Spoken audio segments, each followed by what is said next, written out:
Olá pessoal, sejam muito bem-vindos aqui no seminário de Novos Rumos de Direito e Processo do Trabalho, promovido pela pós-graduação do Aprovação PGE.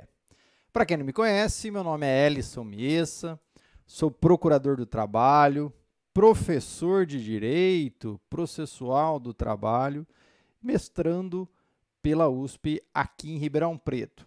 E sou coordenador da pós-graduação aqui do Aprovação PGE, a de Direito e Processo do Trabalho.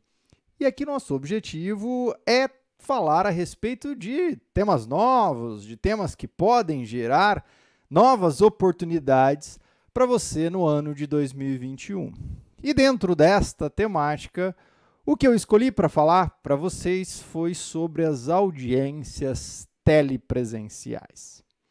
Audiências telepresenciais que já existiam, de certo modo, na sistemática processual, mas foram radicalmente potencializadas com a chegada da pandemia em 2021. E, com certeza, serão ali efetivadas e melhoradas no ano de 2021. E você, que atua na área trabalhista, por óbvio, tem que saber de todas as peculiaridades dessa audiência, já que no seu dia a dia passará a ser muito frequente você fazer essas audiências telepresenciais, tá bom? Então vamos começar aqui a nossa temática.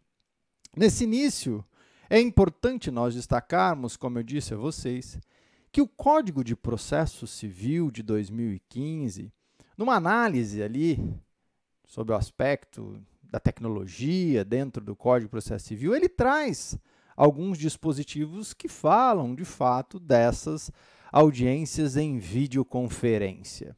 Quando nós vamos, por exemplo, lá no artigo 236, parágrafo 3º, ele autoriza essas audiências por videoconferência. O artigo 334, parágrafo 7º do Código de Processo Civil, permite as audiências de conciliação e as audiências de mediação por videoconferência. Quando nós vamos no 385, parágrafo 3º, ele permite o depoimento pessoal por meio de videoconferência. E, por fim, o próprio artigo 453, no seu parágrafo 1º, ele vem e permite que eu possa ouvir testemunhas por meio de videoconferência.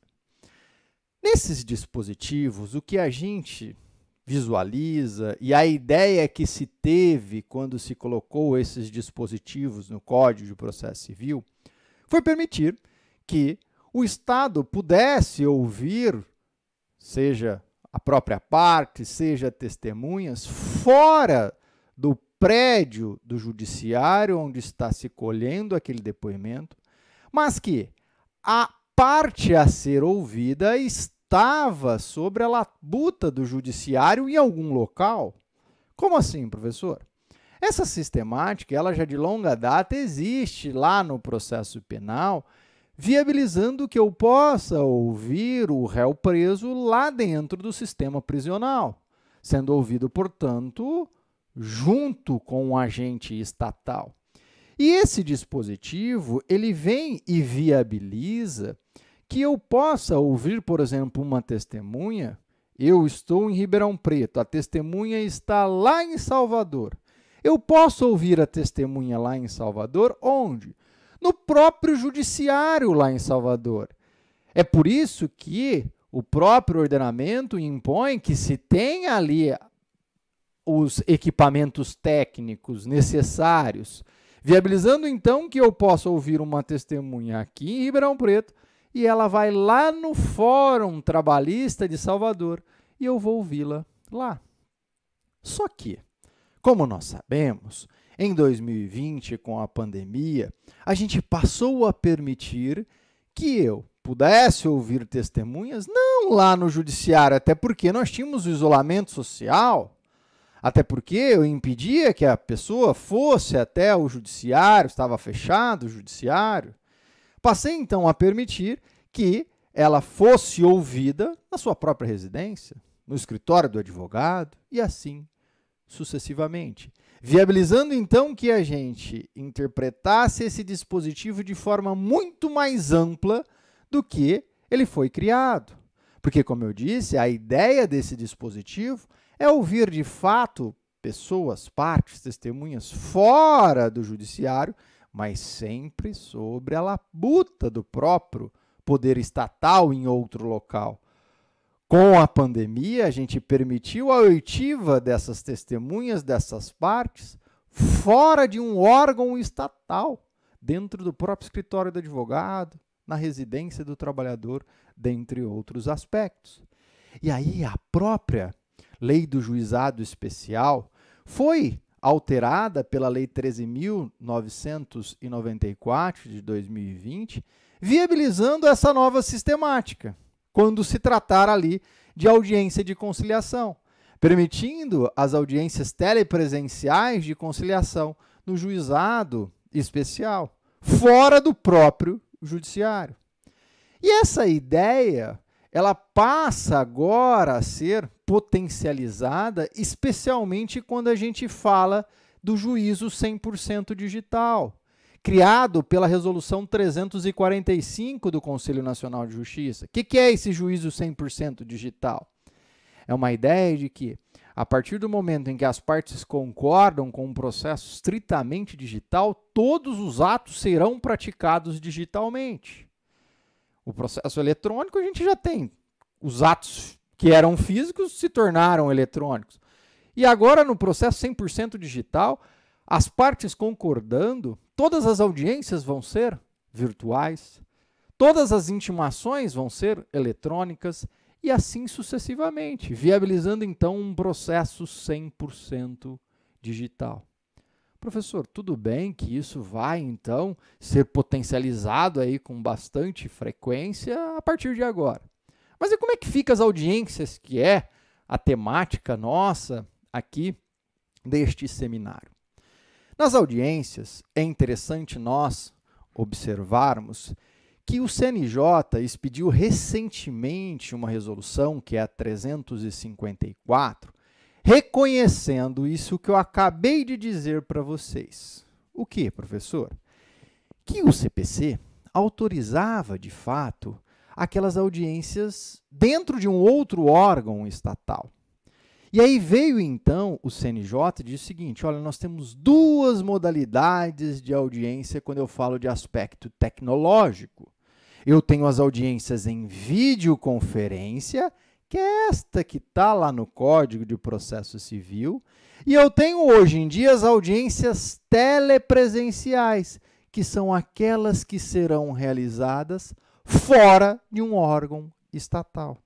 E aí vem, então, a Resolução 354, no seu artigo 2º, e diz, então, o seguinte, para fins dessa resolução, entende-se por videoconferência, comunicação à distância realizada em ambientes de unidades judiciárias, e telepresenciais, as audiências e sessões realizadas a partir de ambiente físico externo às unidades judiciárias. E no seu parágrafo único ele complementa. A participação por videoconferência via rede mundial de computadores ocorrerá em unidade judiciária diversa da sede do juízo que preside a audiência ou sessão, na forma da resolução 341 do CNJ. Em estabelecimento prisional, a gente também terá aí esta sistemática. Tá? Então, a gente verifica que agora, com a resolução 354, vem o próprio judiciário e reconhece a existência dessa diferença.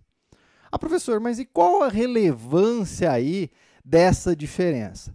Ela ganha bastante impacto, especialmente prático, porque a videoconferência, como ela é feita dentro do próprio órgão judiciário, ainda que em unidades diferentes, nós não temos maiores problemas.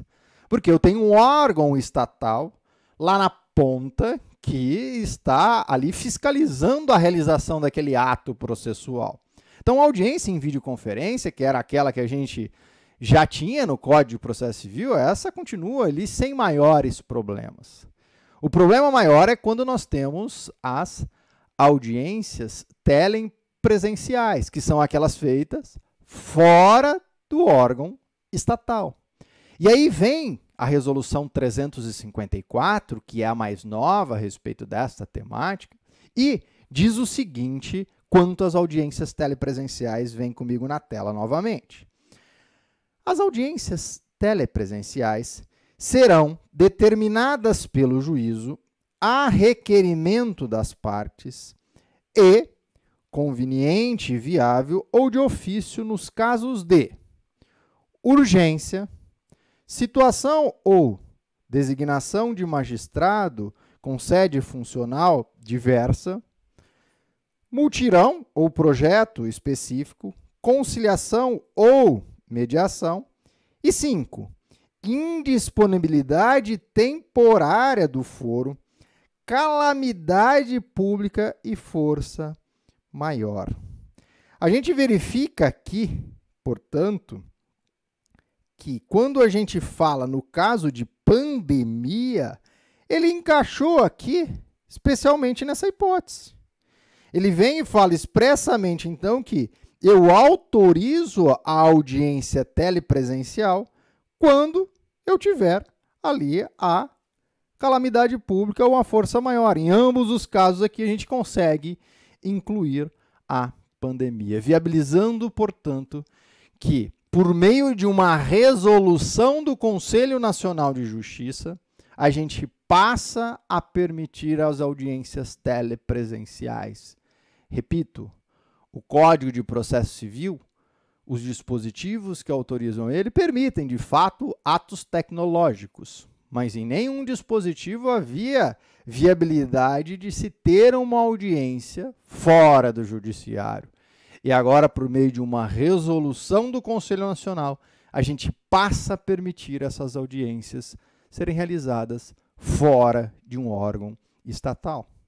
Não tenho dúvida de que essas audiências, elas vão agilizar os processos judiciais e em 2020 permitiram que os processos trabalhistas não ficassem parados, permitindo então que a gente pudesse ter aí o prosseguimento das audiências trabalhistas e também dos processos trabalhistas como um todo, até porque a audiência ela vem e paralisa o processo, já que nós sabemos que na sistemática trabalhista as audiências, principalmente de instrução, são coração do processo e eu preciso, como regra, dessas audiências para fazer ali as comprovações. Então, a gente gera aí, de fato, uma agilidade do processo e isso é inevitável.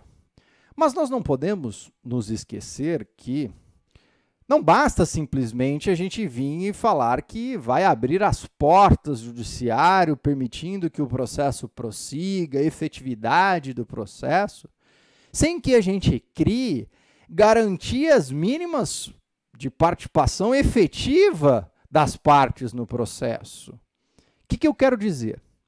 O professor Danilo Gaspar, ele trouxe lá num artigo que ele fez, até no Trabalho em Debate, está lá no site, e é um artigo bem interessante que ele traz, um dos princípios que ele traz ali dessa nova sistemática das audiências telepresenciais é o princípio da igualdade digital.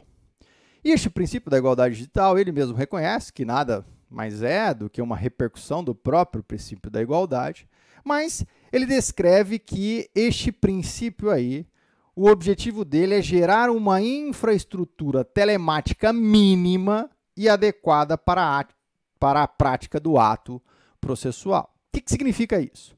Não basta simplesmente eu vir e falar, olha, agora eu tenho audiências telepresenciais e todo mundo pode participar.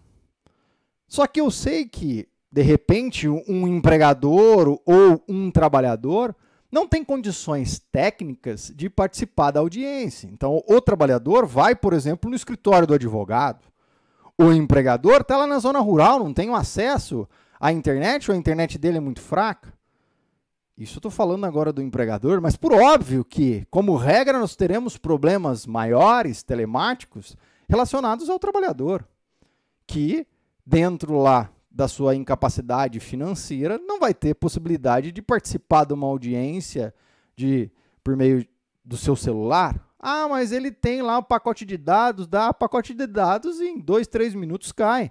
A gente que faz lives e faz aulas aqui virtuais, a gente sabe disso. Eu tenho uma internet extremamente boa, vamos dizer assim, que viabiliza lá 200, 300 megas e ainda assim eu tenho problemas. Cabeada e tudo mais. Imagina você quando você vai, às vezes, num próprio... Você vai tentar fazer uma audiência no celular com pré-pago. Evidentemente que ele vai travar, você não tem, então, aí uma igualdade digital. E isso deve ser analisado. Então, quando você tem impossibilidades técnicas para a realização dessas audiências, evidentemente que isso vai ter que ser levado em conta no momento de se realizar essas audiências para que se mantenha esse chamado princípio da igualdade digital. Mas, enfim, pode a parte não concordar em participar de uma audiência telepresencial, professor? E eu lá venho e falo, olha, eu não tenho capacidade de participar ou não quero participar desta audiência. Eu posso fazer isso? Aqui é interessante a gente destacar que a própria Conselho Nacional de Justiça, na Resolução 314, já trazia essa temática e agora ele restabelece, de certo modo, essa sistemática na Resolução 354 de forma mais efetiva, sedimentando a temática. O que vem, então, o Conselho Nacional de Justiça dizer? Ele vem, no parágrafo único do artigo 3º, diz o seguinte, olha, vou colocar aqui, a oposição à realização de audiência telepresencial deve ser fundamentada submetendo-se ao controle judicial. O que quer dizer esse dispositivo? Olha, eu posso vir e falar que não quero participar da audiência telepresencial, desde que eu justifique a minha impossibilidade, especialmente a impossibilidade técnica, e isso vai ser analisado pelo juiz, que também vai dar uma decisão fundamentada. Não é um ato discricionário do juiz, até porque judiciário não tem ato discricionário, é poder-dever, então ele vai ter que fundamentar também esta decisão. Mas atente-se, é necessário que eu faça este pedido, então uma petição mesmo, o advogado vai fazer essa petição justificando, e esse pedido tem que ser quando? Antes da realização do ato processual. Então, antes da audiência.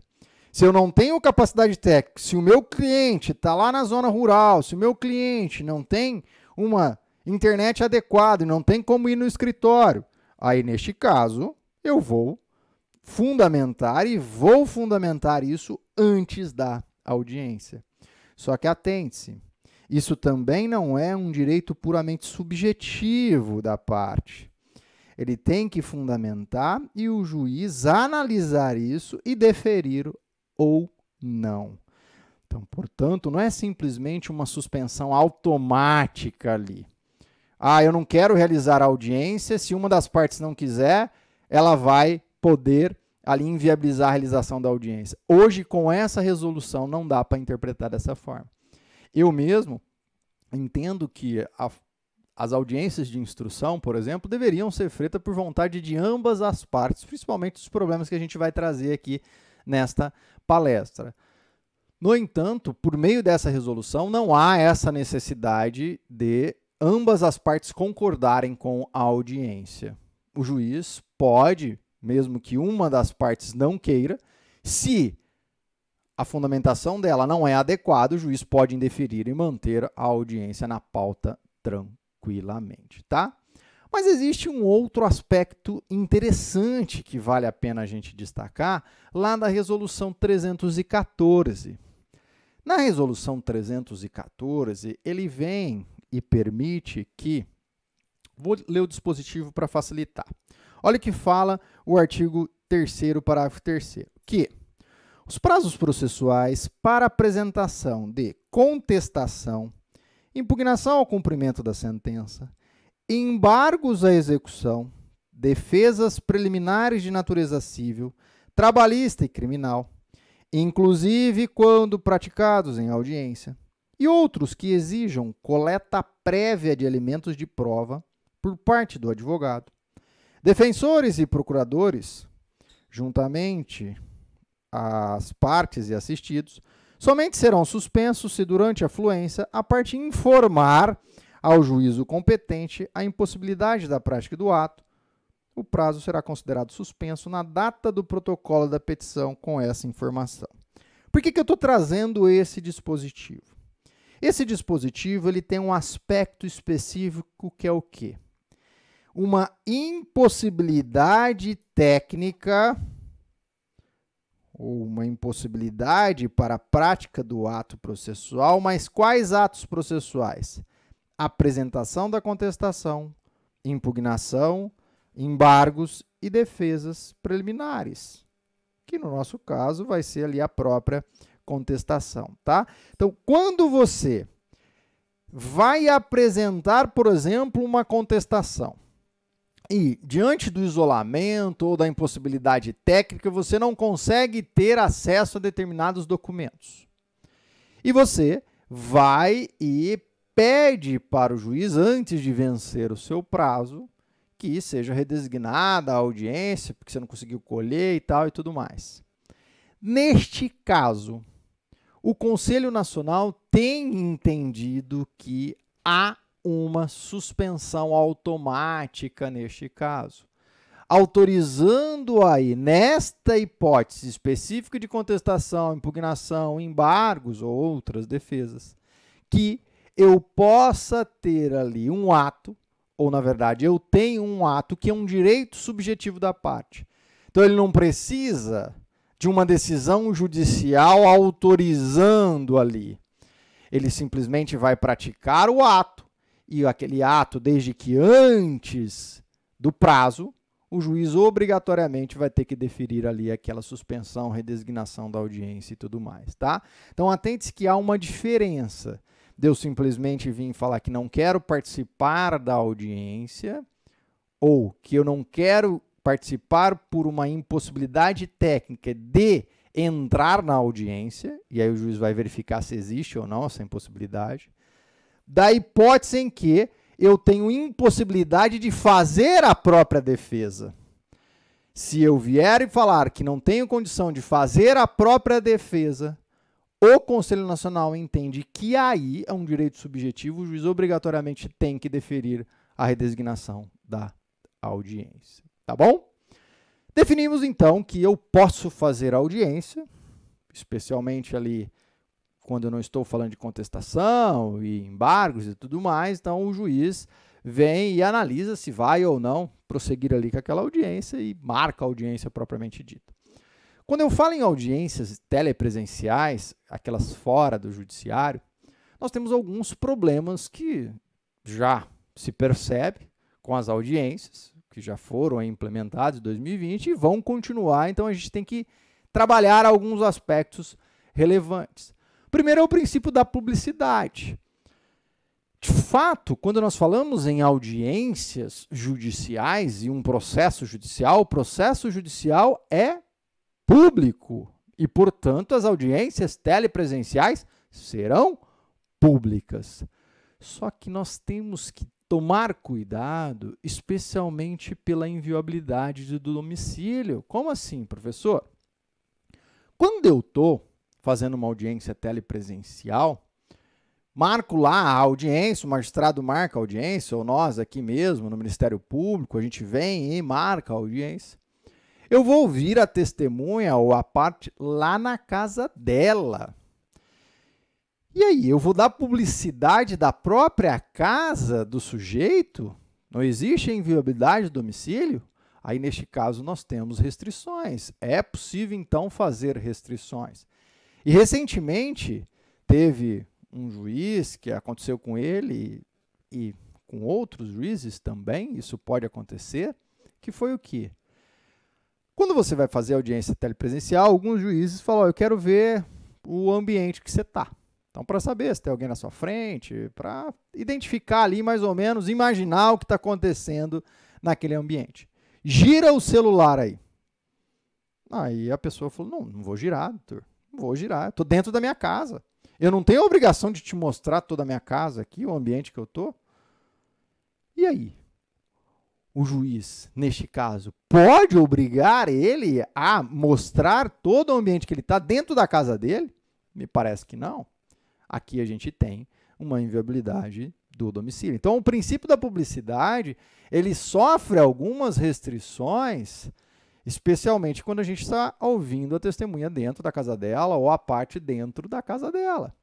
E aí, além do juiz não poder fazer isso, ele não pode abrir para terceiros ficar assistindo aquele depoimento ali dentro do próprio ambiente. Porque aí você está na sua casa, passa um atrás, enfim. É algo que gera alguns reflexos. Um outro aspecto pertinente que nós temos que destacar é quanto à diferença das audiências que nós temos aqui no processo do trabalho. Eu tenho a audiência de conciliação e tenho a audiência de instrução. Na audiência de conciliação, então vamos lá na tela, vou pegar uma tela em branco para a gente visualizar. Na audiência de conciliação, o que a gente tem quando a gente tem essa fragmentação? Então, quando eu dou aula nos meus cursos pela Escola Trabalhista, eu sempre faço esse procedimento para facilitar a visualização. Então, a gente tem aqui a petição inicial. Petição inicial, peço a notificação para marcar uma audiência desimpedida no prazo mínimo de 5 dias. E aí vou para a audiência de conciliação. Na audiência de conciliação, o primeiro ato que eu tenho é uma proposta de conciliação. Então, aqui eu vou ter essa proposta de conciliação. Se a proposta de conciliação for infrutífera, aí eu já abro o prazo para contestação. Se for uma contestação apresentada eletronicamente, eu abro a contestação. Se for uma oral, vai ser o momento dele apresentar. Isso significa que, se as partes não comparecerem na audiência de conciliação, nós temos efeitos do não comparecimento da parte nesta audiência. E quais são os efeitos? Quando se trata de ausência do reclamante, vem o artigo 844, fala que nós teremos o arquivamento da reclamação e hoje em dia, abstraindo discussão de inconstitucionalidade, ele fala que mesmo sendo beneficiário de justiça gratuita, ele vai pagar as custas processuais. Então, nós temos um efeito aqui do não comparecimento na audiência. E, por outro lado, se foi o reclamado que não compareceu na audiência, nós teremos a revelia e a confissão quanto à matéria de fato. Então, nós temos também um efeito processual do não comparecimento. Por que eu estou dizendo isso? Porque veio o TST e, regulamentando essas audiências telepresenciais, ele veio e disse o seguinte: olha, vamos aplicar ao processo de trabalho, evidentemente de forma facultativa, colocando para os magistrados, vamos aplicar o artigo 335 do Código de Processo Civil. E o artigo 335 do Código de Processo Civil, ele não usa a mesma sistemática do processo do trabalho. Ele vem e diz o seguinte: olha, a audiência de conciliação, eu busco aproximar as partes, fazer a autocomposição. Mas se for infrutífera a conciliação, ou se as partes não comparecerem ali naquela audiência, é a partir da audiência que começa a contar o prazo de 15 dias para apresentar a contestação. E isso, consequentemente, afasta a revelia e a confissão quanto à matéria de fato lá no processo civil. Aqui no processo de trabalho, pelo menos a confissão quanto à matéria de fato a gente vai afastar, permitindo, portanto, que eu possa apresentar a contestação até 15 dias depois da audiência de conciliação.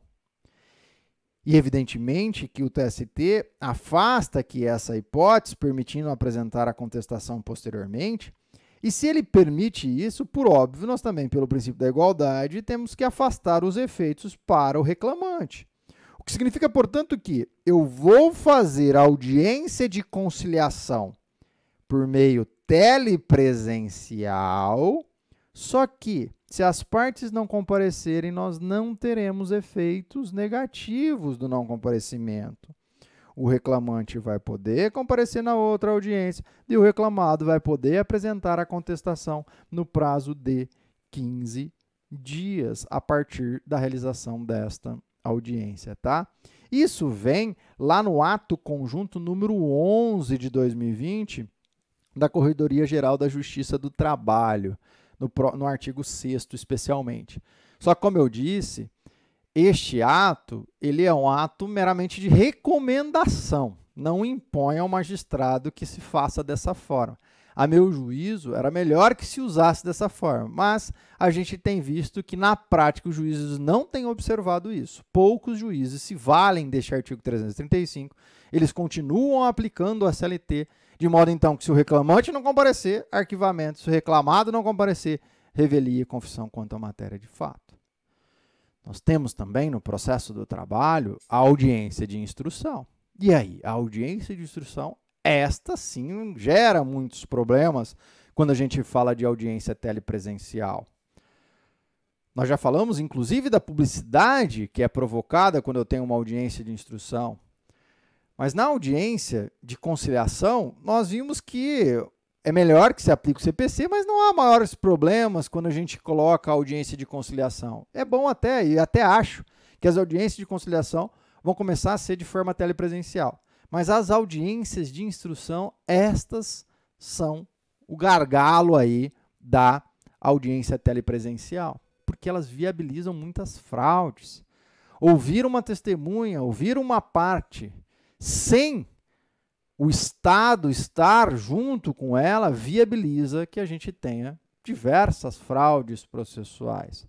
De qualquer modo, como eu disse a vocês, nós temos a autorização agora pelo Conselho Nacional de Justiça e o magistrado ali para fazer essas audiências de instrução.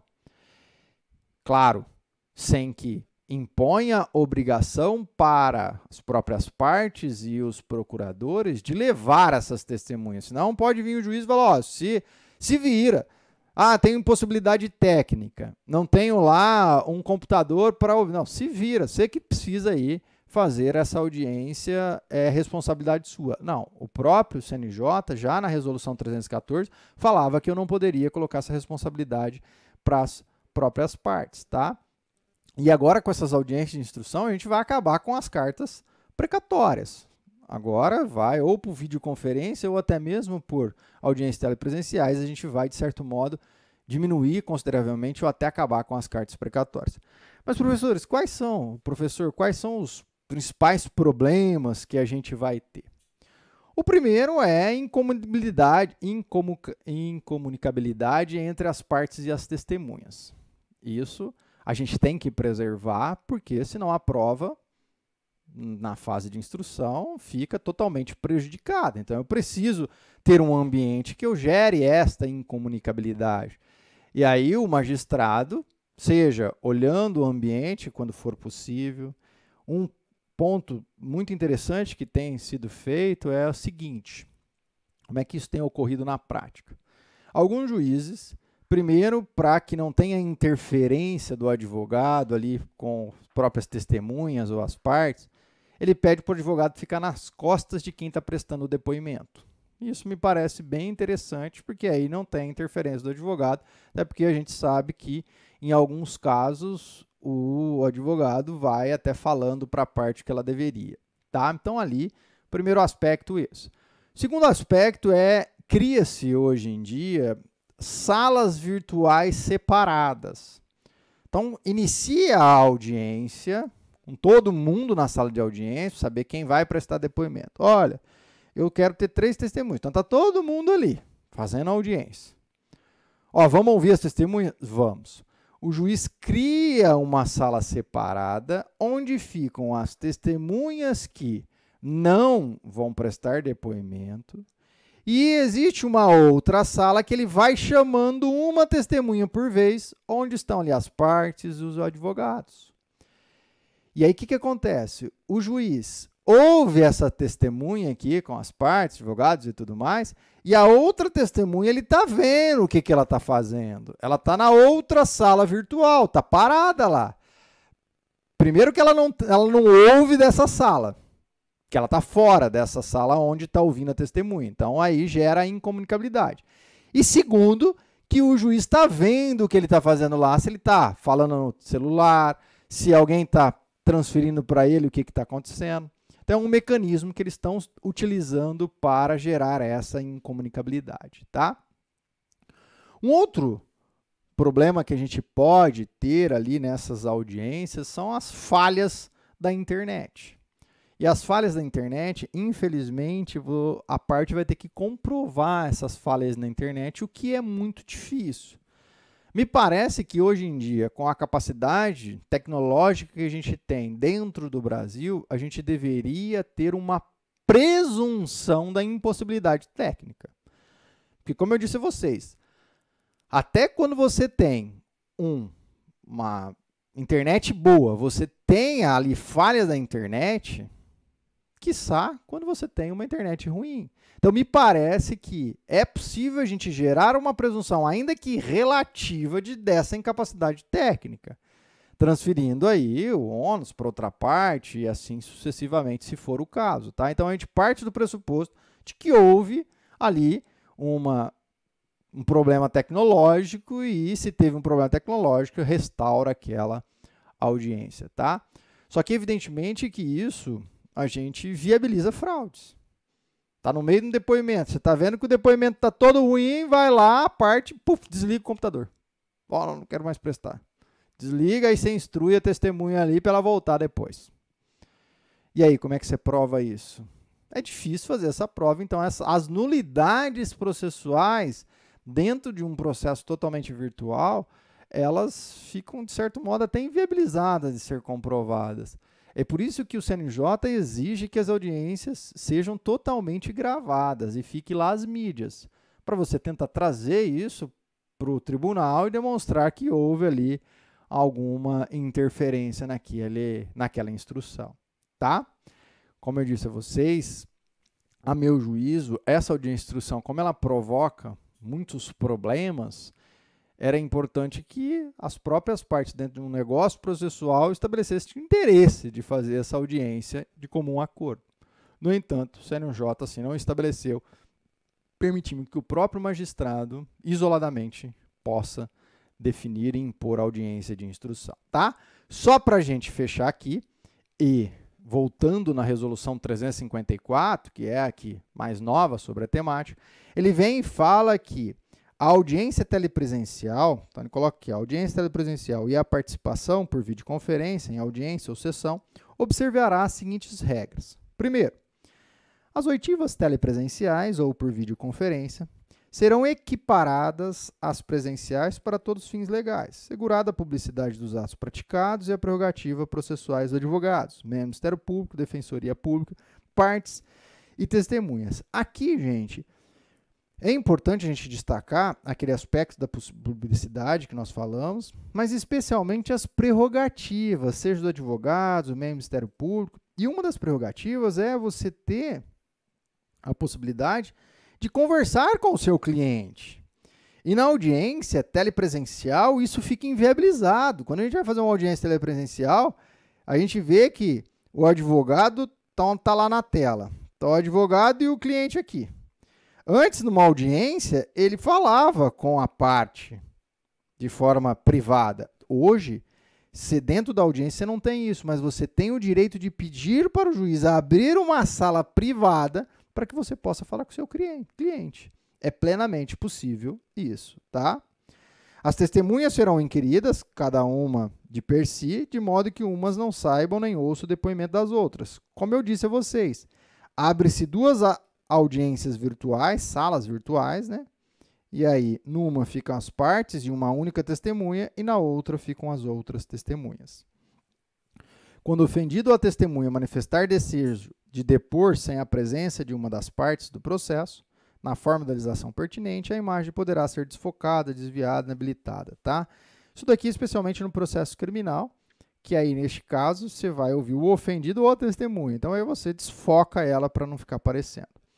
A oitiva telepresencial, videoconferência, serão gravadas, com o objetivo, então, da gente discutir possíveis nulidades no processo, se for o caso, tá?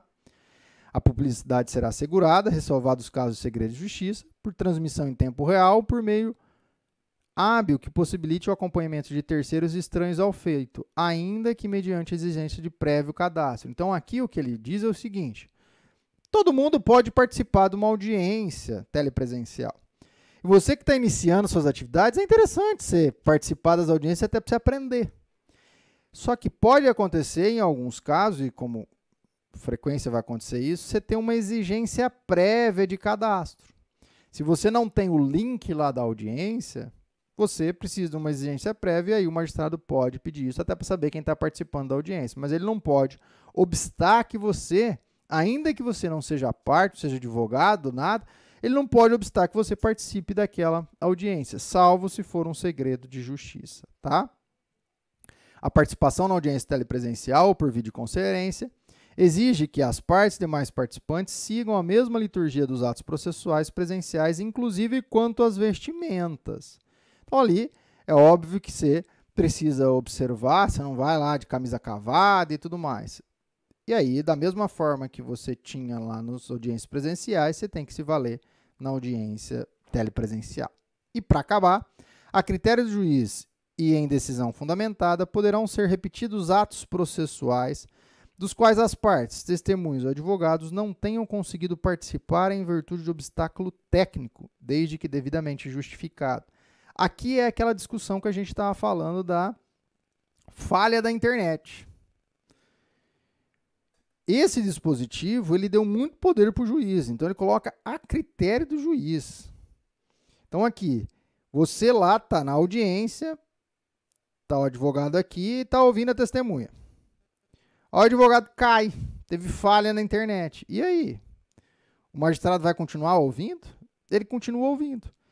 E aí eu vou pedir para refazer esses atos porque eu não participei?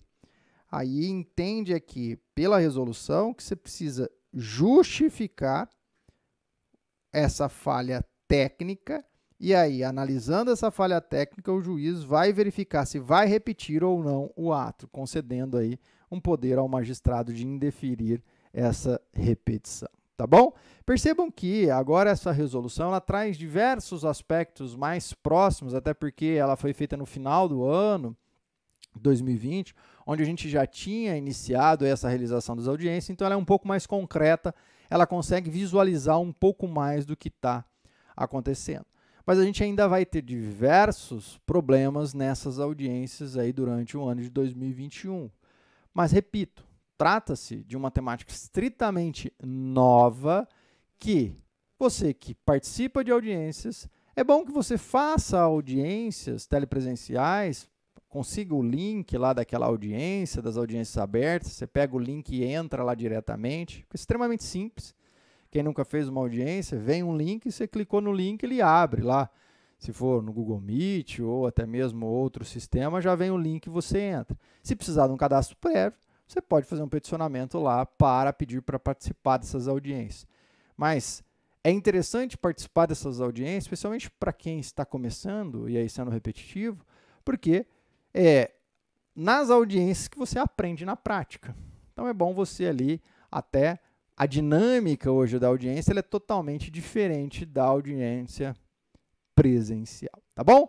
Pessoal, era isso que eu tinha aí para trazer para vocês.